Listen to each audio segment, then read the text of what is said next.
राधे राधे सभी को। आज मैं आपको बहुत प्यारी कहानी सुना रही हूँ।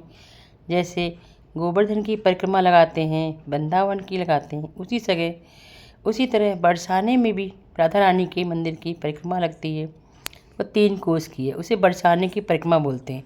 जब बरसाने की परिक्रमा लगाएंगे तो रास्ते में एक स्थान पड़ेगा साकरी खोर। साकरी खोर मतलब पतली गली, ऐसी गली जहाँ एक समय में एक ही व्यक्ति निकल सकता था। वहाँ दान लीला हुई थी। भगवान कृष्ण ने गोपियों से दान मांगा था, इसलिए वह दान लीला कहते हैं। वहाँ पर 2 पहाड़ियाँ हैं, एक श्यामबड़ एक श्वेतबड़। जो श्यामबड़ है भगवान कृष्ण हैं, श्याम सुंदर जी हैं, और श्वेतबड़ में राधा रानी। दोनों की वहाँ पर छतरियाँ विद्यमान हैं। जब गोपियाँ अपना दूध दही माखन लेकर मथुरा में जाती थी तो कान्हा जी उनसे कहते थे, पहले आप हमें दान दीजिए, उसके बाद आप कहीं लेकर जाइएगा। तब वो गोपियाँ जब माखन ले जाती थी तो उन्हें रोक लेते थे और रास्ते में उनकी मटकी फोड़ देते थे। ऐसा कहा जाता है। एक बार की बात है कि राधा रानी अपनी पहाड़ी पर बैठी थी। कान्हा जी अपनी छतरी पर श्याम पहाड़ी पर बैठे हुए थे। तभी ललिता विशाखा ने श्याम सुंदर और मनसुखा जी की चोटी बांध दी। मनसुखा जी ने कहा, ओरे कन्हैया देख जी का भयो, मेरी काऊ ने चोटी बांध दी। कान्हा जी बोले, तुम्हारी का बांध दी, मेरी बांध दी, अब क्या करें। तभी ललिता विशाखा हंसने लगी। बोले, तुम क्यों हंस रही हो?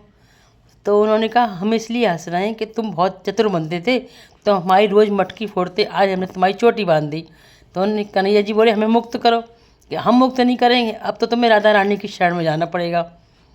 तो कन्हैया बोले, हाँ हम चले जाएंगे तुम्हारी राधा रानी की शरण में, पहले तुम छोड़ो तो। कि नहीं, चोटी के बंधे हुए चलना पड़ेगा।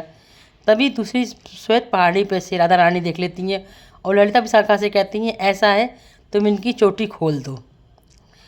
तब राधा रानी के कहने पर ललिता विशाखा कृष्ण और मनसुखा की चोटी खोल देती हैं। फिर कृष्ण मनसुखा गुस्सा आती है और वो सभी गोपियों की एक एक करके मटकी फोड़ देते हैं। उस स्थान पर मटकी फोड़ दान लीला हुई है। कहते हैं राधा अष्टमी से 3 दिन पहले एकादशी पर नंदगांव के ग्वाले आते हैं और साकरी खोर में उसी प्रकार की मटकी फोड़ की लीला करते हैं। जहाँ पर साकरी खोर में ये लीला हुई थी, उस जगह पर दोनों पहाड़ियों पर आज भी 5000 वर्षों बाद भी कृष्ण भगवान राधा रानी के हाथों के और पैरों के निशान मौजूद हैं। और जब भी आप वहाँ पे सुनेंगे कान लगाकर, तो कान्हा जी की मधुर बांसुरी की आवाज़ सुनाई देगी। साथ में आपको वहाँ पर आज भी दूध दही मक्खन की खुशबू सुनाई देती है। और वो पहाड़ एकदम हाथ लगाओगे तो एकदम चिकने पहाड़ हैं। आपको मेरी कहानी पसंद आ रही हो तो प्लीज़ मेरे चैनल को सब्सक्राइब कीजिए, लाइक कीजिए, शेयर कीजिए। राधे राधे। ऐसी प्यारी प्यारी कहानियाँ मथुरा वृंदावन की सुनाती रहूँगी और आपके पास नए रूप में लाती रहूँगी। राधे राधे।